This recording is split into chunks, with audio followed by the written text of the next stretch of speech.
আর এবার নজর রাখবো খেলার খবরের দিকে। ডুরান্ডের ফাইনালে মেগা ফাইট, ছুটির বিকেল, অবশ্যই রবিবারের বিকেলে ডার্বি ডুয়েল, মুখোমুখি মোহনবাগান ইস্ট বেঙ্গল। ডুরান্ডের ফাইনালে মেগা ফাইট এবং সেখানেই আজ মুখোমুখি ইস্ট বেঙ্গল এবং মোহনবাগান। আমরা জানি এই চিরাচরিত যে প্রতিদ্বন্দ্বী যে দুই দল মোহনবাগান এবং ইস্ট বেঙ্গল, এর খেলা নিয়ে উত্তেজনা থাকে। আমরা কথা বলবো এনে ওদের সঙ্গে এই মুহূর্তে সরাসরি রয়েছেন প্রতিনিধি হিরণ। হিরণ, প্রথমত তো অবশ্যই রবিবাসরীয় বিকেল এবং সেখানেই যেমনটা দেখা যাচ্ছে যে মোহনবাগান এবং ইস্ট বেঙ্গল তাদের মধ্যে এই খেলা রয়েছে, ফলে এই মুহূর্তে সেখানে কতটা উন্মাদনা তুঙ্গে রয়েছে ক্রীড়াপ্রেমীদের।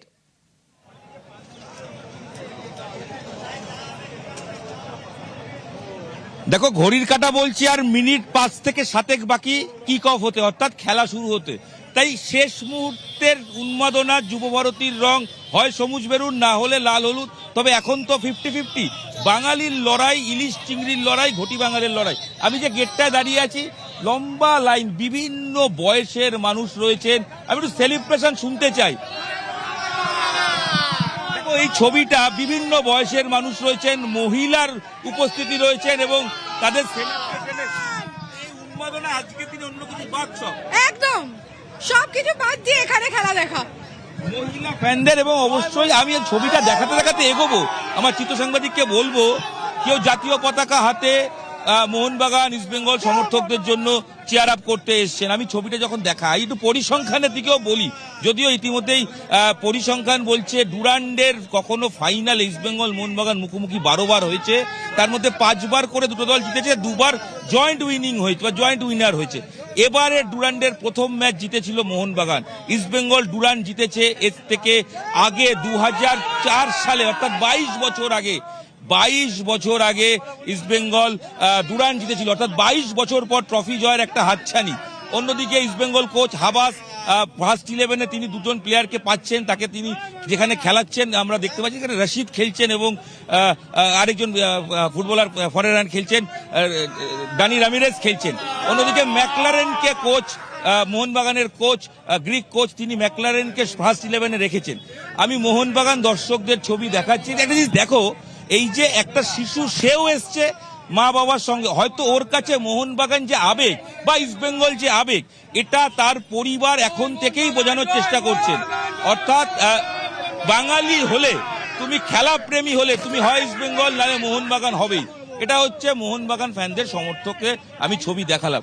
আমি যদি একটু দেখি, এই আরেকটু দিয়ে যদি দেখাই যে আরো যারা আসছে, দেখুন জাতীয় পতাকা হাতে মাঠে প্রবেশ করছেন, সেই সেলিব্রেশন, সেই ছবি আমি চোখে পড়ছে দেখতে পাচ্ছি। মোহনবাগান সাপোর্টার রয়েছেন, মোহনবাগান ফ্যান, ইস্টবেঙ্গল ফ্যান, এবং দেখো ওই যে মানুষ, তারা সেলিব্রেশনের মুডে রয়েছেন। আজকে 4-0 4 গোল, 4-0 হবে হবে হবে। মোহনবাগান ফ্যান রয়েছেন, বয়স্ক মানুষ থেকে শুরু করে কম বয়সী সবাই। আমি আরেকবার গিয়ে দেখাই ছবিটা। আজকে প্রিয় মানুষ, তার ডেস্টিনেশন কোনো জায়গায় নয়, সেটা অবশ্যই। আমি এটা জিজ্ঞেস করি, আজকে তো রবিবার, একবার শুনুন, গার্লফ্রেন্ডকে নিয়ে খেলা দেখতে কেন? গার্লফ্রেন্ড চাইলো, প্লিজ কাম। এটা একটা বাঙালির আবেগ যে আমরা খেলা দেখতে আসবো। মানে আজকে তো ঘুরতে অন্য কোথাও যাওয়া যেতে পারে না, এটার থেকে বড় আর কিছু হতে পারে না। মানে মাঠেই প্রেম, একদম মাঠের প্রেম, ফুটবল প্রেম, সেটাই ছবি। আসলে এটাই হচ্ছে বাঙালির আভিজাত্য, বাঙালির ঐতিহ্য এবং বাঙালির ফুটবল আবেগ। তাই হৃদয় হয় লাল হলুদ না হলে সবুজ মেরুন হবে, তবে দিনের শেষে জিতবে ফুটবল। ডুরান্ড ফাইনাল শুরু হওয়ার মুখে। পরিসংখ্যান বলেছে, আবারও বলছি, হাড্ডাহাড্ডি লড়াই, 2 গোলরক্ষকের লড়াই, দুজনেই টাইব্রেকার পেনাল্টি সেভ করেছে সেমিফাইনালে।